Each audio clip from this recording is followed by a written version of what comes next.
thriving, playing, living life to the fullest. Our mission for Kansans since 2003. We are Kansas Spine and Specialty Hospital, proudly supporting KPTS, Public Television for Kansas.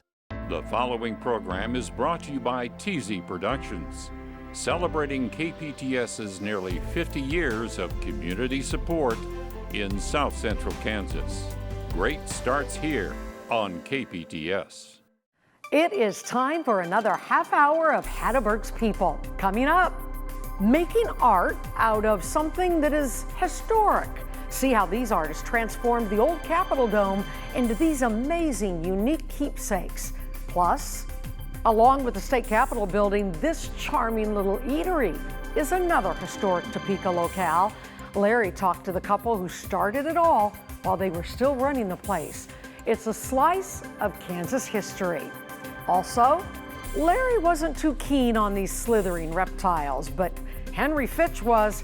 He was one of the world's foremost copperhead snake experts. This one's a trip back to 1984. Hello, everybody. I'm Susan Peters. Larry is on vacation. Those stories and more coming your way. Hatteberg's People starts right now.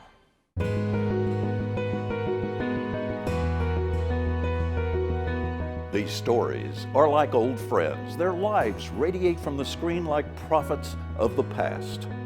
They were teachers, but not in a classroom. Instead, they taught about life to those around them who cared to listen, and I was their student.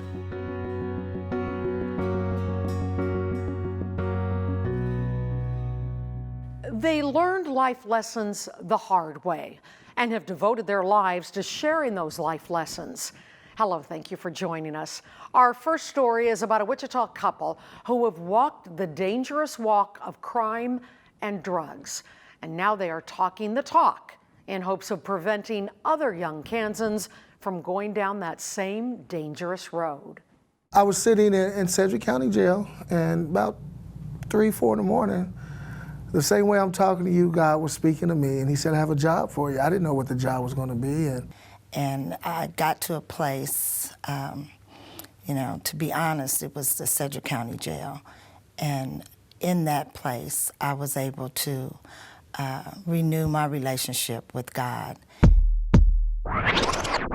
When both the Gilkeys' lives changed nearly a decade ago, they now devote all their energy to helping teens. Lynn formed a program called CLASS. That's Caring Ladies, assisting students to succeed. They teach you, everything. Because like I said, I'm better in school. At home, problems are not so bad. It is a necessity that young girls have mentors in their lives that gives them positive direction and gives them encouragement and motivation. She's like a mom, a sister, and a friend all in one. If it wasn't for her, I probably wouldn't be graduating this year. Well, there was a promise that I made while I was in jail. There was a promise to God that if I was to get out of this situation, that I would dedicate my life to helping young girls. Class has really helped me with my attitude. It gives us a lot of encouragement to do good in life. They're like my other family. I believe my life experiences was for a reason, and I believe that this is my purpose. This is what I am supposed to be doing, and I embrace it, and I'm just enjoying the ride. Lynn's husband David also turned his life around and founded a program for young men called Do You Want to Live or Die? The program emphasizes education and positive role models with a goal of graduation and a career. To sit and talk with these young men, sharing my experience, what I've been through, because I've been through jail, I went to prison, kicked out of college, 10 drug case felonies, been in 2 drug busts. When they hear those stories, they can relate and say there's someone that's been through something that can probably relate to what I'm going through. If it wasn't for Gilkey, we wouldn't even be right here right now. If we just graduated out of school, we'd probably be out there trying to do us, get money in our pocket. If we had more organizations like this, like Mr. Gilkey's organization, I think we wouldn't have as many people as we do in the juvenile system right now. I think a lot of things would be different. I think a lot of things would be different. I think it would be a lot better. we have a lot of work to do as men, period. And to see these young men dying and going to jail at a very young age, it tells me that as a man, I have a lot of work to do. So from mean streets to life-changing turnarounds, David and Lynn Gilkey are making good on their promise to change the lives of at-risk young people in the Wichita area. I believe that this is my purpose. This is what I am supposed to be doing. If I can save that one, I did my job. If I can save 2 or 3, that's a blessing. David and Lynn's nonprofit organization is now called Rise Up for Youth. They say it has grown by leaps and bounds, and the Gilkeys are now mentoring some 400 young men and women in 5 local high schools. Meanwhile, in 2017, their ongoing mission hit as close to home as you can get when their own son, Ryan, died of a drug overdose at age 26. Now we're going to Topeka, where the state capitol building towers above the city. A renovation began in 2001, which by the time it was finished, cost $120 million. That included replacing the copper on the dome. So what happened to the old copper?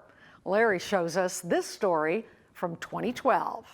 You know, I got an email basically saying, would you like to work with copper from the top of the Capitol?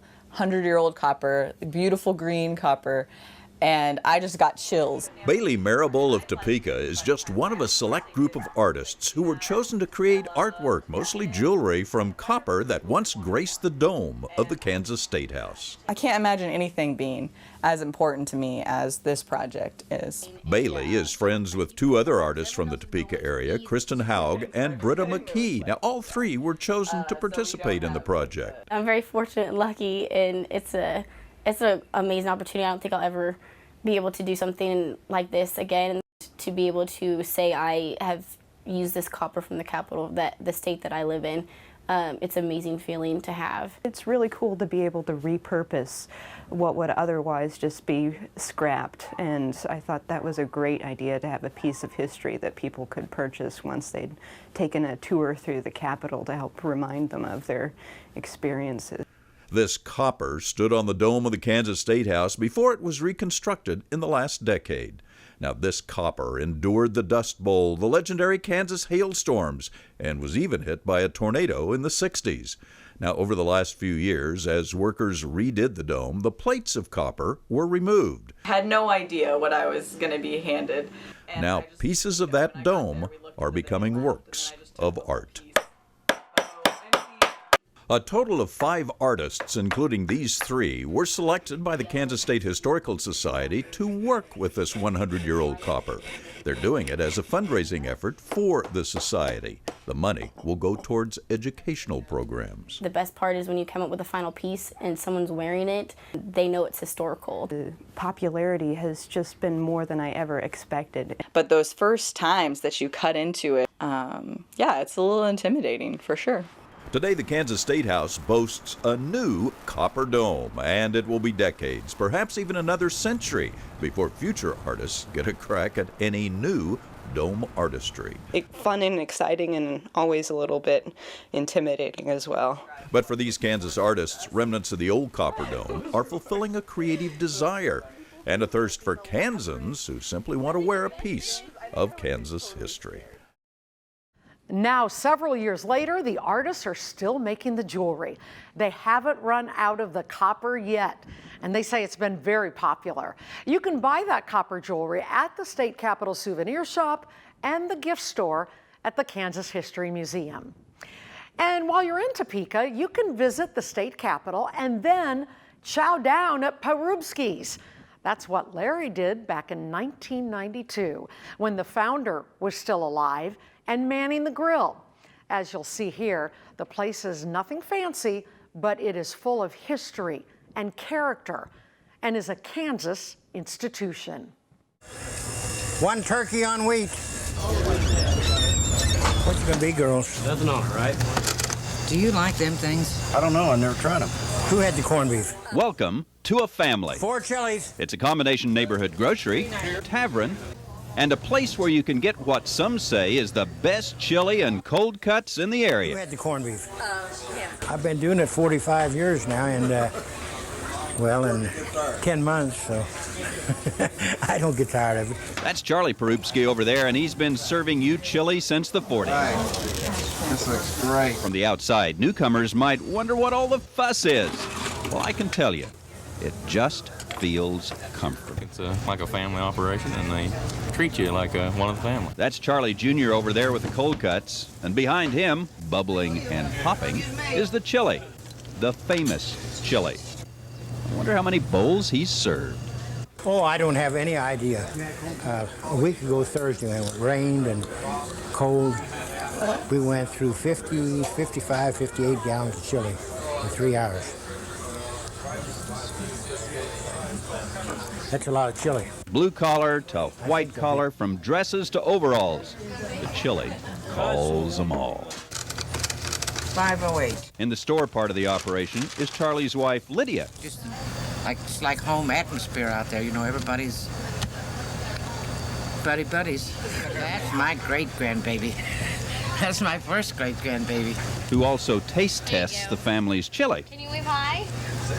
Wave hi to him, Sydney. What time do you come in the morning? 8 o'clock. What time do you leave? Oh, last night it was 11:30. At night? 11:30. How do you do that? Easy. How? I don't know how. I just do it. You got to get here before the train comes through. Thank you. That's the key. I think sometimes there's as high as 50 to 53 trains a day go through here. Making 2 corned beef on ride. Sometimes they stop out there for about a half hour, then we call them up to give them hail or something. They may be on the other side of the tracks, but that is part of its charm. I think I know everybody in here. And they all know me, too. I gotta wait on this guy. As the sign says, good chili just ain't for breakfast anymore. $2.49. In a high-tech society, we yearn for a no-tech life. At Perupski's in Topeka, it's just a family. And all of us, deep down, want to keep that family feeling in our lives. Charlie and Lydia have since passed on, but Perupski's store and cafe still going strong. It's now run by granddaughter Cecilia. This next story is about an historic airplane and what might have been.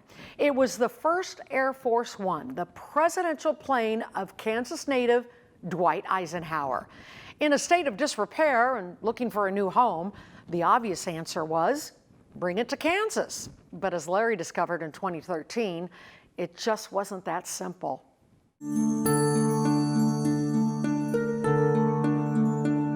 In its day, this plane, a 4-engine Lockheed Constellation, carried the most powerful man in the world, President Dwight Eisenhower.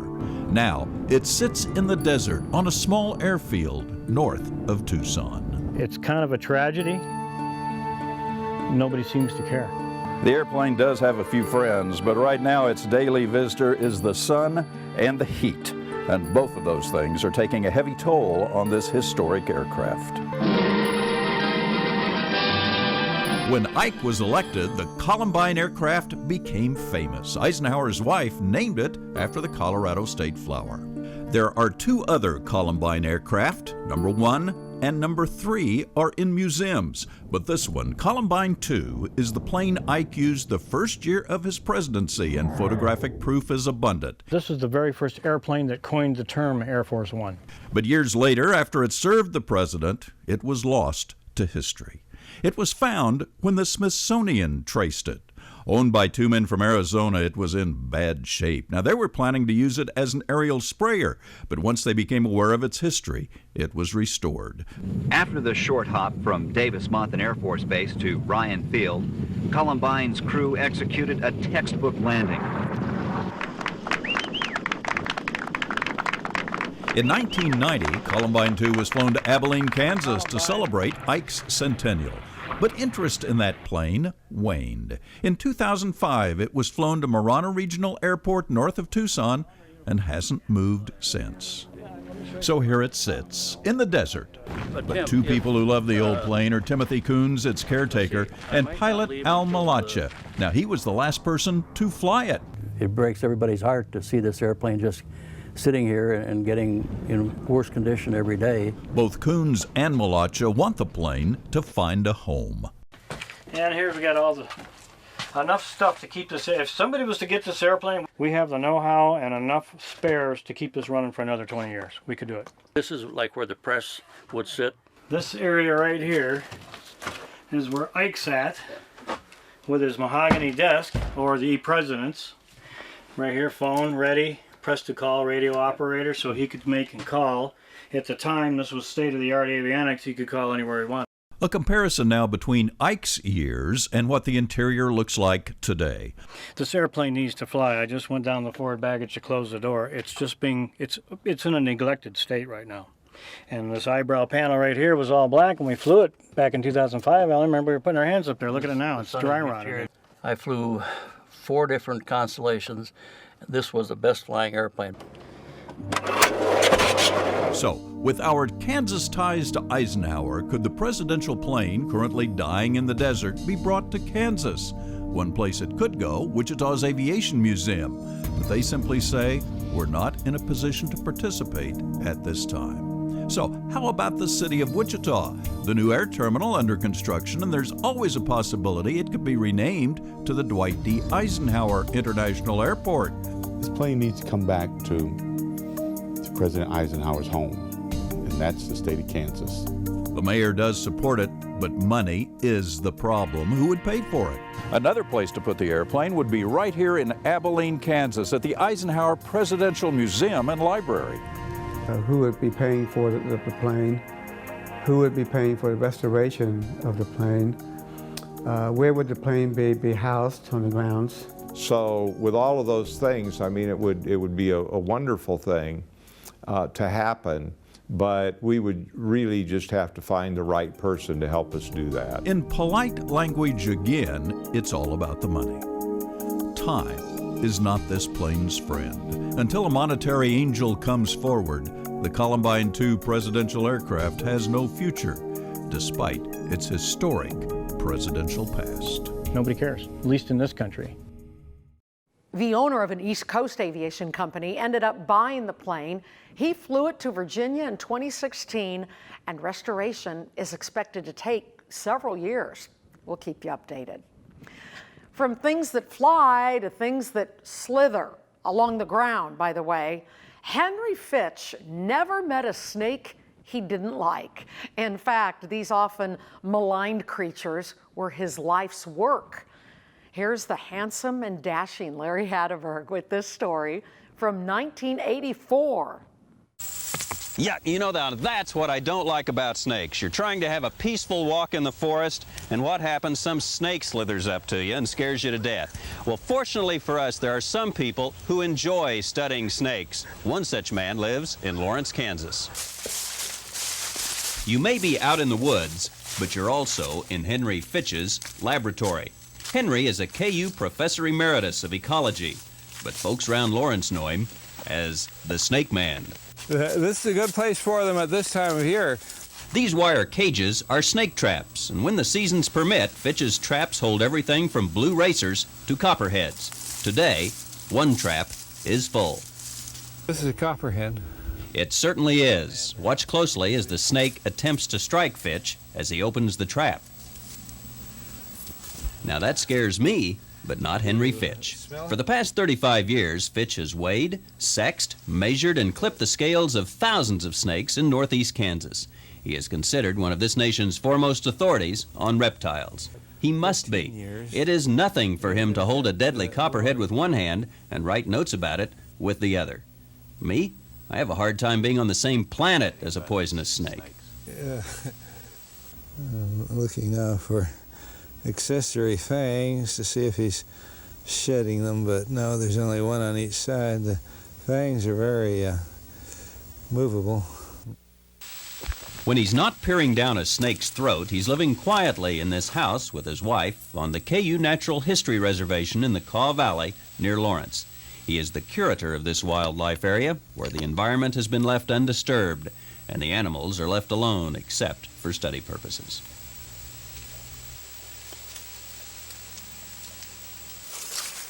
Many people have fences for dogs or farm animals, but have you ever heard of one for a snake? Well, it doesn't keep the reptiles in or out, but it does force them to slither towards one of Fitch's many traps. This time, the catch is a rat snake, one of the non-poisonous yet aggressive varieties common to Kansas. Fitch is a quiet, almost shy man. His work, though, speaks for itself. He's written nearly 140 scientific papers, many of those book size, on the behavior of animals and reptiles. He's been bitten by his subjects 4 times. 2 rattlesnakes and 2 copperheads found their mark. The last bite occurred 25 years ago. Henry died in 2009 at age 100, but his name lives on at the Fitch Natural History Reservation. It's a 590-acre site just outside Lawrence where students can conduct research in the great outdoors. Kansas, as you know, has been cowboy country from the get-go, and back in the olden days when a cowboy was done herding and roping for the day, he'd often relax by whittling or even reciting poetry. That old tradition was kept alive for a long time by Max Kirkus of Wichita. The first day of school, the year I retired, someone called me that afternoon and said, "Didn't you miss it?" This was one of the teachers. I said, "Yeah, for about a 20th of a second." Max Kirkus left the classroom for the back room, a little wood shop next to his home where a man can get lost in his work. If I'm working on something new, I can stay up all night long just to see what it's going to look like. Max says he's a whittler, a wood carver, if you will, and his work is known throughout the area. I look forward to every day. I'm under no pressure at all. I do exactly what I want to do. And that's the life we all want. Max likes the old cowboy movies like these. He grew up on a farm in the Oklahoma hills, had some horses, and worked the land. But I still like to go to rodeos and ropings. Wish I could still do a little of that. My old saddle over there that was built in 1941, I believe. But whittling away time as a wood carver is the life he now enjoys. And time means nothing. If you were trying to make a living at this, the way I do it, you'd starve to death. In front of the wood fire, the old stray cat. Time doesn't mean much to him either. Since he started staying out here, I have far a few less mice. Max loves these carvings, the faces, the memories, the feel of the wood. And if you sit real still around the fire as he whittles, Max will recite some cowboy poetry. This one is about friends. And your friends are happy to see your success. They're proud of your good side and forgive all the rest. And that's not easy all the time, because sometimes we get crazy and seem to go blind. And your friends just might have to take you on home or remind you sometimes that you're not alone. And ever so gently pull you back to the ground when you think you can fly and there's no one around. A hug or a shake, whichever seems right, is the high point of giving. And I'll tell you tonight, all worldly riches and tributes of men can't hold a candle to the worth of a friend. A little whittling, a sleepy cat, a warm fire. I spend quite a bit of time by myself. Maybe you have to like yourself to enjoy that, but I do, and if someone comes, that's okay. Unfortunately, Max has recited his last poem and whittled his final piece of wood. He passed away in 2017 at the age of 77. Now to one of those unforgettable small-town characters that Larry's always gravitated towards. You'll really enjoy this. Way up north in Jewell County, there is Jewell, Kansas, a quiet little gem of a town where Roberta Holdren holds court over the town's coffee pot. On Hatteberg's People tonight, a seemingly quiet town with a woman who has a surprise or two. This is a pretty darn normal day, isn't it? Yes, it is. I've lived here 45 years, raised my family here. This is where we meet and have a good time, become all one big old family. Morning, Merlin. They come for the coffee, the conversation, the Oh, companionship. I hate people. I hate people like you. But most of all, at Roberta Holdren's gift and variety shop in downtown Jewel, they come Morning. because it feels like family. Come on, give me my hug. Ooh. Well, the secret of it all is you got to have something here that you can't walk into Walmart's and buy. Was you having fun at daycare? From grandkids to grandmas, this little store serves up hometown pleasure. Hi, girls. I bet you're wanting some popcorn. Thank you. We're never too busy. But hold on. Just when you think you got the feel of the place, Thank you. it's with the flowers, I've done it. used books, and the knickknacks, and of course more coffee.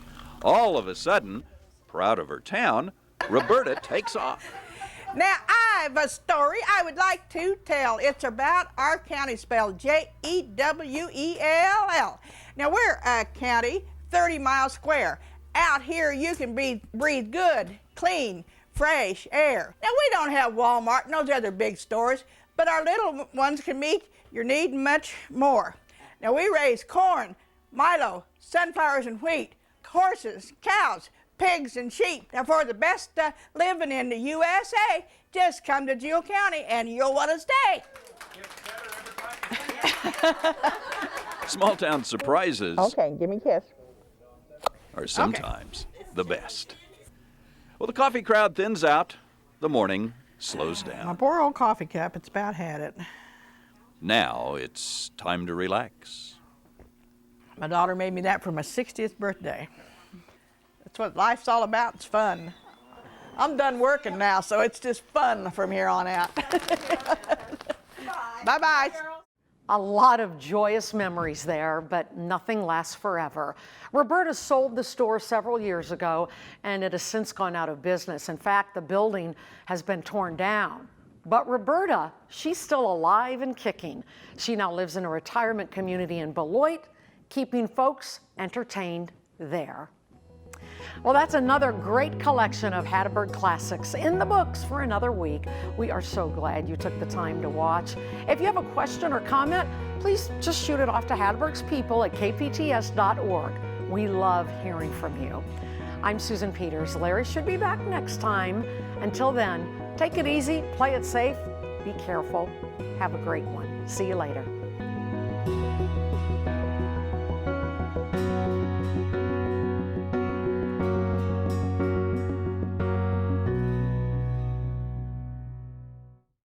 The preceding program was brought to you by TZ Productions, supporting KPTS and the communities it serves in South Central Kansas. Great starts here on KPTS.